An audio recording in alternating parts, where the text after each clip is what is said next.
Bottomland hardwood forests are found in low-lying areas adjacent to rivers, streams, and other bodies of water around the world. They are typically located in floodplains where they are just subject to periodic flooding. In North America, bottomland hardwood forests are particularly common in the southern United States. They are an important ecosystem to provide many benefits such as water filtration, carbon sequestration, and wildlife habitat. However, many bottomland hardwood forests have been impacted by human activities such as logging, dam construction, agriculture, which have altered their hydrology and to reduce their extent. Conservation efforts are underway to protect and restore this impact of ecosystems. What is a bottomland hardwood forest? A deciduous or mixed deciduous evergreens closed canopy forest, as we can see, is a closed canopy forest on traces and leaves with rivers and floodplains in the shallows and the depressions in the outskirts of these canopies right here. Bottomland forests are found throughout Florida, associated mostly with blackwater and alluvial floodplains. Most common species are American elm, American holly, cabbage palm, some cottonwood, green ash, ironwood, laurel oak, red maple, Sutherland Mongolian, sugarberry. I'm getting tore up by mosquitoes right now. Some water oak, and it's nice enough. I have some red maple right here to show. And this is the area where it's at. And we can see the canopy, high canopies, different levels of it.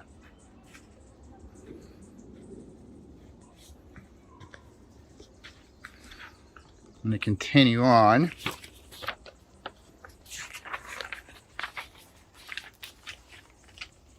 Bottomland hard forests are adapted to the periodic flooding and the hydrology of the areas, and the area plays a critical role in shaping the structure and function of the ecosystem. The flooding events help create dynamic habitats with a variety of microhabits that support diverse plants and animal communities. The forests provide many ecosystem services such as water filtration, nutrition cycling, carbon sequestration, and wildlife habitat. They are important breeding and migratory habits for many birds, species, and other wildlife, including deer, squirrels, and beavers. I think we could hear some now. Unfortunately, bottomland hardwood forests have been heavily impacted by human activities such as logging, dam constructions, agriculture, and engineering events. The types of soils that the bottomland hardwood forests are generally alluvial soils, which are formed from sediments deposited by flooding. These soils are typically nutrient-rich and can be composed of a mix of sand, silt, and clay particles, which is pretty obvious on this walk path and on the other side of there.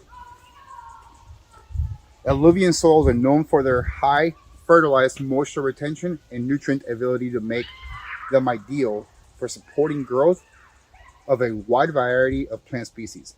In a bottomland hardwood forest, soils are often deep with layers of organic matter that contribute to the soil fertility and support growth of undergrowth vegetation. However, the constant flooding and fluctuating water levels in the bottomland hardwood forest can also lead to a change in soil structure, compacting, and erosion.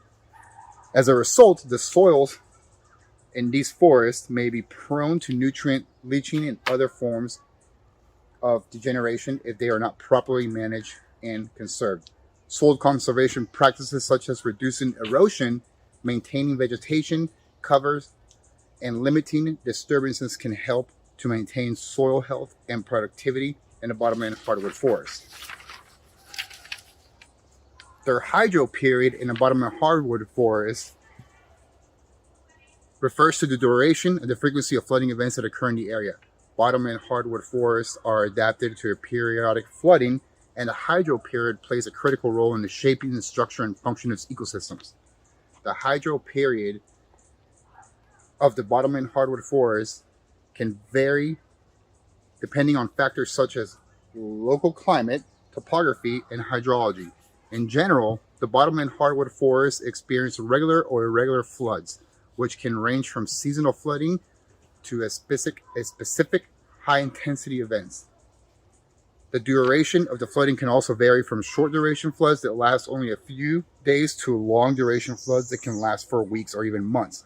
The frequency and duration of flooding can influence the composition of plants and animal communities in the hardwood forest, as well as nutrients, soils, information, and other ecosystems.